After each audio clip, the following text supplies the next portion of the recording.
Again to another live here. Leo with me here on Wednesday. It's April 24th. Leo, you're in a different time zone. What's going on? Exactly. I'm in Berlin. I'm in Germany. Really Yeah. enjoying this Berlin weather that everyone talks about. It really is Does um, everyone talk about it? I don't something. know anything about Berlin Yeah. weather. Um, but yeah, everything is good. Went to a gallery this afternoon um, with a very specific theme. There were very specific artists, and it was actually Okay. very insightful to see that some of the artists have their own very specific niche, which is kind of connected to the conversation that we're going to be having today. And I think the topic for today is the big four of The Big ESL Four. niches. And yeah, and Andrew, and I remember we talking about this. I remember us having a conversation about the niches, and I remember posting very recently about the problem with a lot of ESL niches. And a lot of teachers, they basically say, I teach business English, I teach interview for jobs, I teach test preparation, TOEFL, IELTS, whatever, or I teach communication strategies for executives. So these are four examples Hmm. of very common, popular niches that we see in English language teaching in the ESL world. And we said that they're all wrong, not because they have a flaw, but why exactly? I think it's important for us to start with the problem here. Yeah, for sure. So yeah, we said that they're all wrong. You can see them on the screen here. Not that they're necessarily wrong, of course. Like I think in there's no right or wrong, but I think what we see the biggest problem with niching down in the process of like developing or creating your own niche is really not staying at this kind of more or less superficial level where we see here, where it's like business English for a specific type of person, but like the underlying, what is the real result or real benefit that someone who may fit that niche, what are they actually looking for? What are they actually looking to do? What is their real problem? What is the real solution? And what is the benefit of that? And then what is the benefit of the benefit, right? So it's not, these are just kind of labels, right? This is not necessarily like the niche. What really matters Hmm. is what's underneath them. If you're in any of our communities, you've heard Leo talk, you talk about your one of your clients where you had to really kind of help him understand his own problem because it wasn't, we say this a lot, it wasn't linguistic, right? It wasn't really about the language. And so I think one of the issues that teachers have, one of the friction points, right, is working on business communication, business language, business phrases, which are all fine, but it doesn't necessarily lead to the actual problem that the client might be having. Hmm. Hmm. And I think that the reason why a lot of the times teachers have problems with the niche is because we in English language teaching we often target a very broad audience, right? A lot of teachers Right. when they start teaching, they say I teach English to children, to teenagers, to young adults, and to adults and to elderly people. I teach anyone from ages 2 to 99. So you have basically a very broad audience. But if you think about when you say like I teach business English is still a niche within a broad audience. So you need to go one step Totally. further in order to be able to attract the right audience. So I like to give an example of a friend who's a personal trainer, and Mm. he's actually my personal trainer too. And he was talking to me. He's like, "Oh, Leo, I actually started following Learn Your English," and he said, I heard you talking about niches," and I said, "Okay, what's your niche?" And he said, "I help I help people get fit, get people who are busy get fit." And I said, "That's good, but Okay. if you are a personal trainer looking to build an online coaching business, you have to think about this because normally you could target the broad audience, which would be athletes, people who actually want to compete, go to like Mr. Olympia, all those things. You can also focus on runners, which would be basically the business English of teaching English. But then you Yes. could focus even more specifically. Then you could say, I help marathon runners. So in his case, I told him, like, if you're just saying, I help people get fit, who are these people who want to get fit? And then he's like, "Oh, a lot of my clients are busy professionals who don't have time to think about their exercise, to think about their diet." So Okay. I said, now you have something, because now he has a very specific, he goes from a broad audience, right? With within a niche, and then he moves on to that sub niche. And then eventually now he can talk to business professionals who don't really have time to train, or who don't really have time to think about how they should eat, in order to be able to develop their body, in order to develop their health. And this is exactly who they help. So Amazing. I don't know if you agree with me, but the first way to choose your niche is to choose a sub niche based on the audience that you work with. So, for example, if you work with Yes. English language teachers, that's too broad. Which English language teachers? Oh, English language teachers who spend too much time preparing lessons. That's already a niche. But what would be a sub niche of that? It would be maybe, Well, you can I apply was thinking about what that. kind of the student what kind of students they're teaching, right? So do they teach Yeah. kids, right? Kindergarten kids whose L2 is German, for example, right? Or Mhm. L1 is There you German, go. or is it a mix? Hmm. Or do they teach at a Hmm. Montessori school, or do they teach at a public school, or do they teach at Yeah. a Catholic school, or you know what I mean, or many other Hmm. variations of these things. Is there a research-based curriculum, right? Is it going from a task-based approach? Are there Yeah. mandates that it has to be kind of a PPP structure, right? So there's different ways within that, and I think that's where the niche discussion becomes more important. It's really two for me, two major things. One, that Mm. your prospects can resonate with your message, and two, Right. that you can streamline the delivery of the service, right? What do you mean by those two things? Let's break that down. Sure. So the first one is that someone can find you, and however they do that, and that's a different maybe that's another live we can do of having just one system for bringing people in.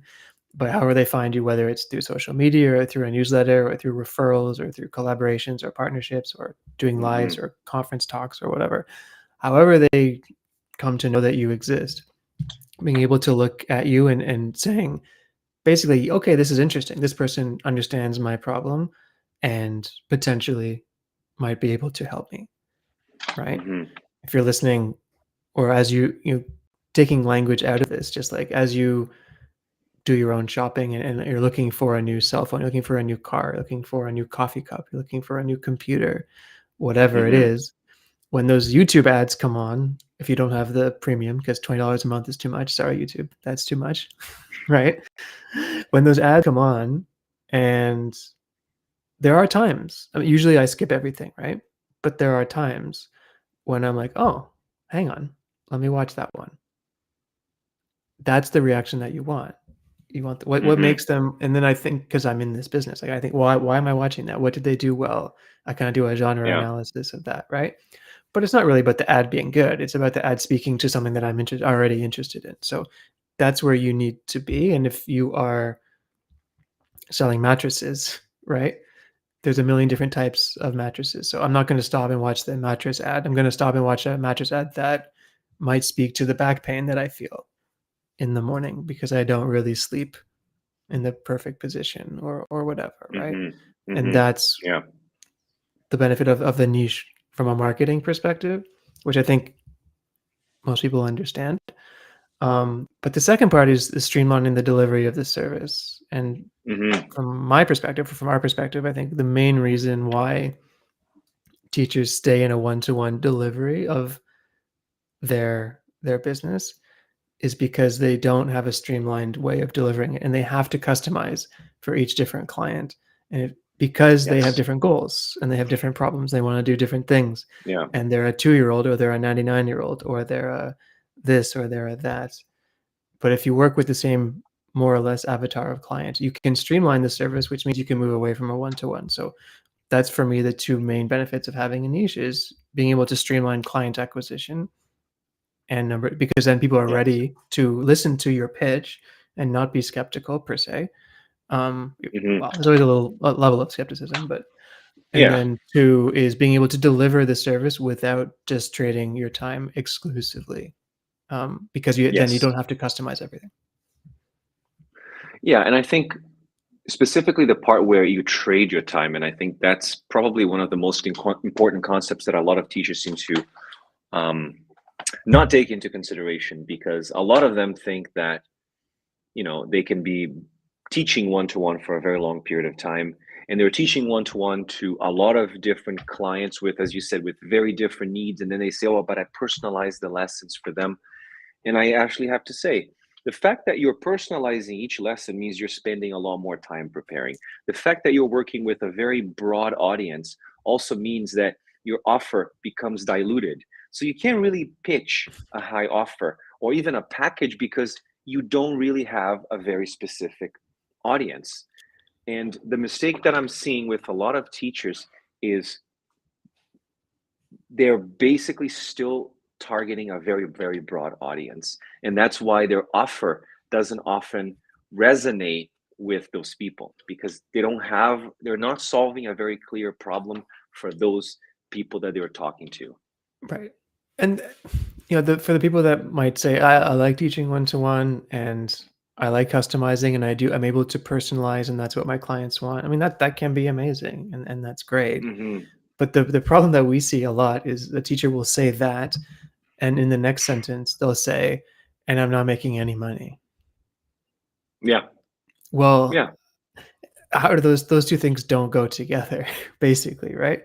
A customized anything should be the most expensive thing that a company would sell, right? You can go to Hmm. IKEA and you can buy a sofa, right? And then put it together yourself. And IKEA is pretty much the cheapest sofa, although their prices are not cheap anymore, but they're the cheapest in the market. Or you can go to a custom furniture manufacturer. You can sit down with them for a consultation, and they can design something customized for you that's going to be really, really nice, amazing, probably Hmm. the best sofa you'll ever have in your life, and it's not going to be the same price as Yeah. IKEA, I guarantee, right? Yeah. So that's the same kind of model that you need to apply. That's So if you're listening and you're saying, "Well, I love customization, I love personalizing my lessons," and you're also saying you don't make enough money, there's a disconnect. Yeah, there's definitely just. I like what you said about the whole IKEA situation, because I think that with a lot of, if you think about the IKEA of language solutions, it's basically those platforms like Preply, Cambly. Mhm. They're basically, you're competing with those things. So, teacher, if you're watching this, you have to understand what Andrew just said, which I think it's phenomenal. Is if you if you say that you want to charge more and you're still working with a very broad audience. Let's say you're charging $50 to teach them how to improve their grammar, or how to sound more confident. But we will talk about confidence in another live. But if you're competing and you're saying, I'm going to offer this service for $50 an hour, you're competing with thousands of other teachers on Preply, on Cambly, who offer the exact same service, but for 10, 12, 14, $15. So chances are it's gonna be very difficult for you to find clients. So this is why it's important to kind of narrow it down a little bit more, so you have a very specific clientele, a very specific niche, a very specific problem that you solve for a very specific group of people who would be willing to invest if you truly show them that you understand the problem that they have.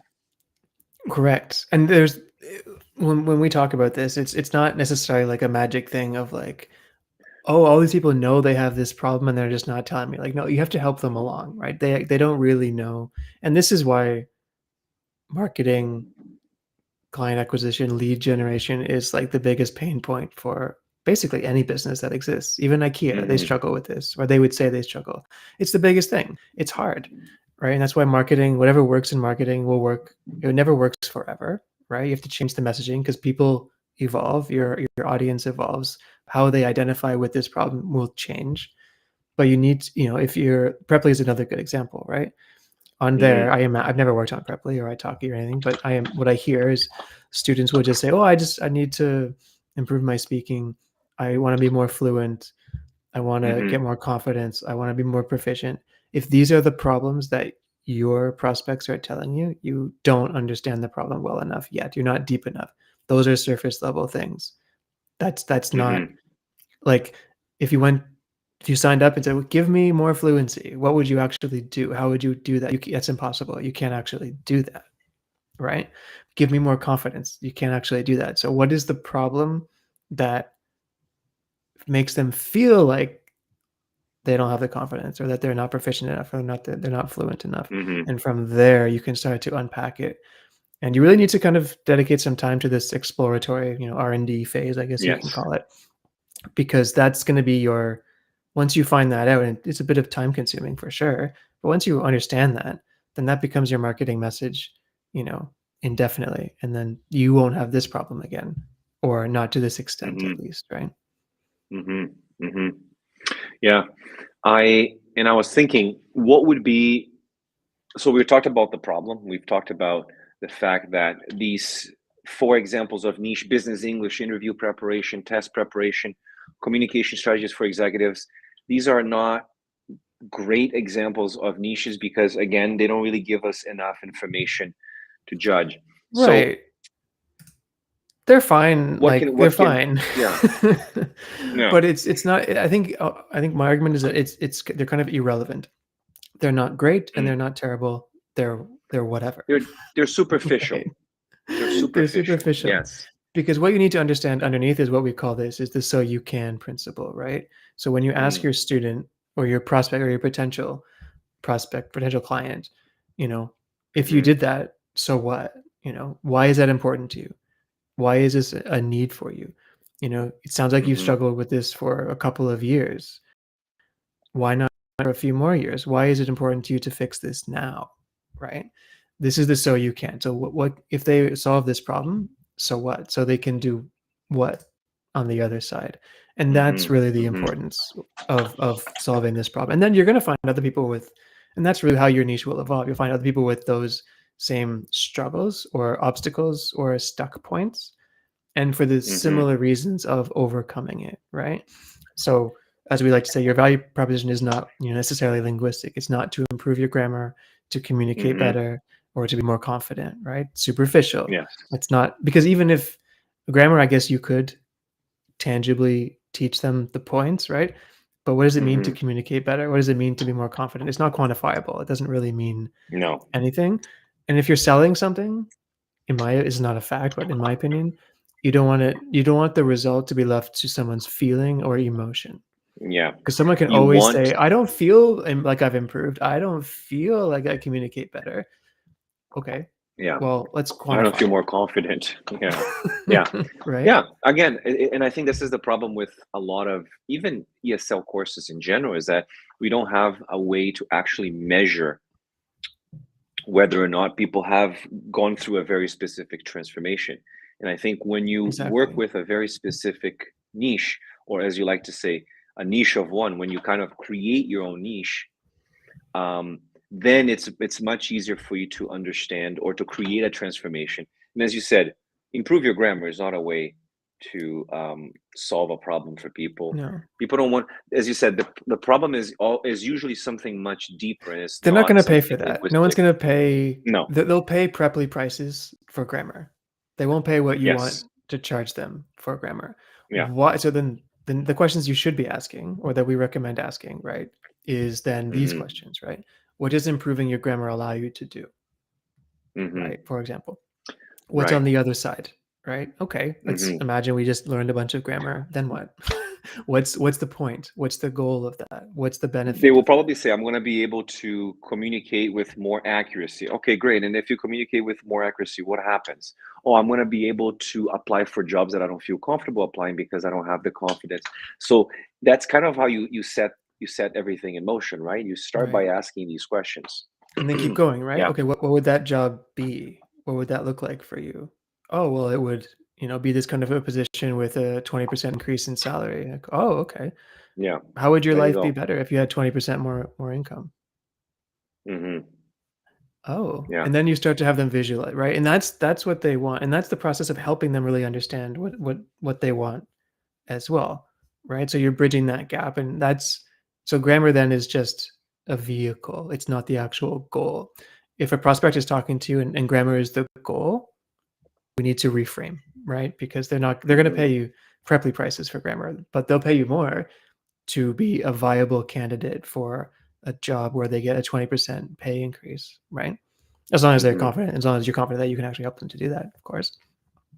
Or number two, Yeah. right? When you can communicate better, what opportunities will you have?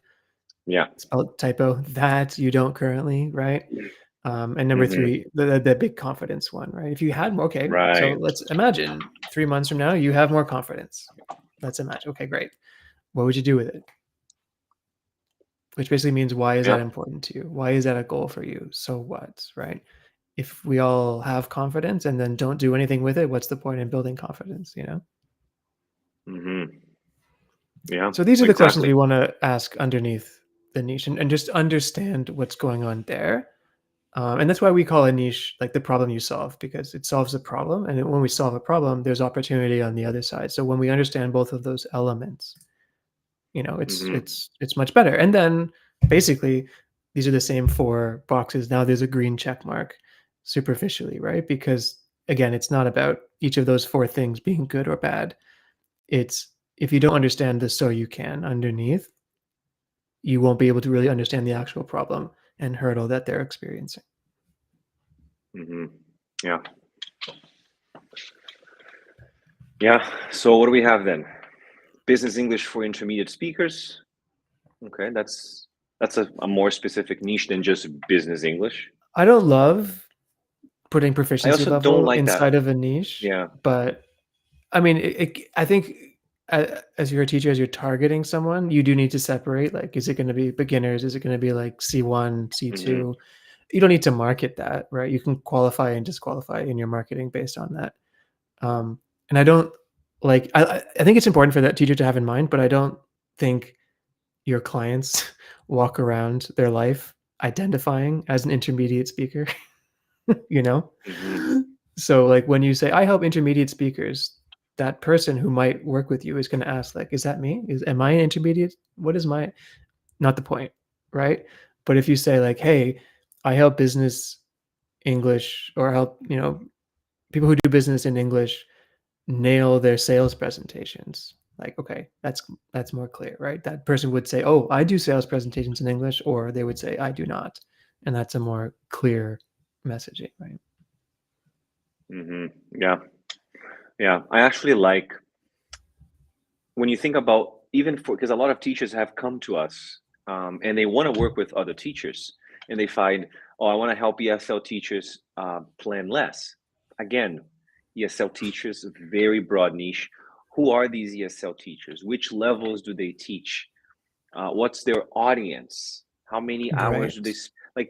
You gotta go a little more specific when And so thinking what? about. What's there so you can, right? If they planned less, Yeah. so what? That's like the grammar version of a teacher niche, right? Like, so what? Okay, you plan less, so what? Why do you want to plan less? Yeah. So you can Yeah. what exactly? Right? That's kind of a Yeah. superficial goal, Very superficial, very surface level. Yeah. right? And then Yeah. you have to be different, Hmm. right? Because in the plan less marketplace, there's lots of options, subscription websites, you can download ready-made lesson Hmm. plans, you can buy these from other teachers, right? So there are solutions that exist. If you want to help people plan less, you're competing with that. So what is your Yes. differentiator, right? Yeah. I Yeah. like That's a the good point. business executive niche. There's lots of like CEOs, bigger managers Yeah. where they run teams. That's a lot of opportunity there, where you won't need as many Hmm. clients because you can charge these guys more or these women more. Yeah. Virtual assistants, I just added because it's a big thing now. Virtual assistants is pretty big. Most of them, Hmm. English is not their first language.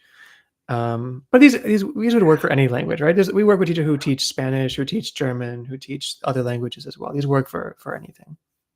One of the things, Andrew, that we haven't talked about, which I thought would be really nice for us to just touch on quickly before we wrap this up, Hmm. is to talk about choosing a sub niche by focusing also on the product or the service that they're going to be offering, right? So if you're Sure. creating something that you want to deliver to your audience, instead of using a book, which to me is a much more broad product, or a cookbook, which is more niche, you can focus on something more specific, which would be, I don't know. I was actually at a bookstore here, and there was a vegan dessert cookbook with 5-minute recipes, and I was like, oh wow, this is actually Yes, vegan dessert cookbook that takes 5 minutes to prepare. So that is actually a very good example of a niche within a niche within a niche, like lots that's of sub niches. perfect. And yeah, so if you are a Because teacher one and of the you things you of an say, offer sorry to interrupt. One of the things mm, of an offer, like, you really yeah, want to make sure that there's the time delay is good, right? Which means that people don't have to yeah, wait a long time to experience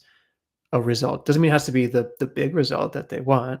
Like, weight hmm, loss is easy because it's quantifiable. If you're gonna help people lose 30 kilos in a year, well, they don't wanna wait a year to, like, feel good about themselves. So, like, help them lose 1 kilo in a week, right? And then they start to feel hmm, good. So that 5 minutes is also a really yeah, good tag for that. yeah. Oh, I would definitely buy a book like that. 5 minutes Exactly. recipes. Oh, 5 minute recipes. I'm in. Or the same thing. Like I was talking. I don't know if you remember this. We had a teacher in our community, and she was offering coaching. But Mhm. coaching is a very broad service. So maybe you can say entrepreneurial coaching, but then that's more of a niche. But then you could be more specific and say, and I think she started working with, um, I think it was leadership coaching for female entrepreneurs. So she was working only with female entrepreneurs Sure. in France on the focus of, with a focus on leadership. So it was again There an you go. example of choosing a sub niche by product So you or would there's lots of service. opportunity there, right? Even like entrepreneurial, like, well, there's huge, like, you can help someone with sales, you can help someone with marketing, you can help someone, and even those are Hmm. huge, right? Well, how do people sell, right? Do they sell by doing meetings, calls? Do they sell by doing landing pages? Do they sell by, Yeah. webinar funnels? Do they sell by whatever funnel they're using? Like, there's different ways that you could sub niche down into each one, and just being really, really, really specific, as well with that. You think about any other Hmm. product, not just not language. Like, if you think about coffee, right? Like, you have your Starbucks coffee. You have in Canada, you have Tim Hortons coffee. You have Jimmy's coffee. You have all of that, and then you have the at home coffee, right? Where you can buy Hmm. some people buy beans and they grind the beans at home. Why do people prefer to do that? Then you have people who buy already ground coffee. Why do they prefer to do that? Then you have Keurig, you have the pods, right? The Keurig pods. But then you have Nespresso pods, which is different. Those are all different little sub niches within the same thing. And you Hmm. can see, like, how why do people buy this one instead of that one? Why do people prefer this? And what's the messaging of, Keurig versus Nespresso, for example? How do they Yes. differentiate themselves in that? Because they're basically Oh, they're all the coffee. same That's the thing. broad. People will Yeah. be mad Yeah. at that because, okay, they're not the same thing. But, like, but that's, one's supposed to be more premium than the other, but that's exactly the point. Anything, any competitor, right? iPhone versus Google or Samsung or, whatever. They always are placing themselves in the market differently. So for teaching, it's exactly the same thing. Yeah. Yeah. So three important takeaways for people here is make sure that your niche is not superficial. So by Yes. superficial, we mean it's too broad. There's no clear audience, or the audience is just too broad. ESL teachers, English language teachers is too much, too broad of an audience. So they have to really narrow this down. Eventually apply that so that you can principal, right? Mhm. Um, and how can they, and what else? What else would be an important takeaway for people And here? explore. I think, again, this is something, there's no instant gratification with any of this, right? We've been doing our business Hmm. for 6 or 7 years, and every day we learn something new about the audience, So Yes. this is not an endeavor that I always joke, like, a niche is not, you're not going shopping. You don't go to the supermarket and just buy a can of niche and you're done. There's Hmm. it's exploration, it's research. The sooner you start, the sooner you get to know. But that's why we recommend running pilot programs, meeting with them for free just to learn about them, because the information you get is more important than money at the beginning. Yeah.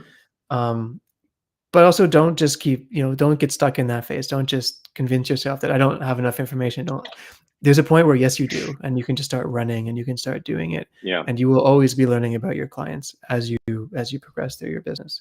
So start that process, but don't stay there too long. A couple weeks, a month of diligent, research, and then get moving. Hmm. And where could people get started? How can we help them? I think that's another important question. Where Yeah, for should sure. they start?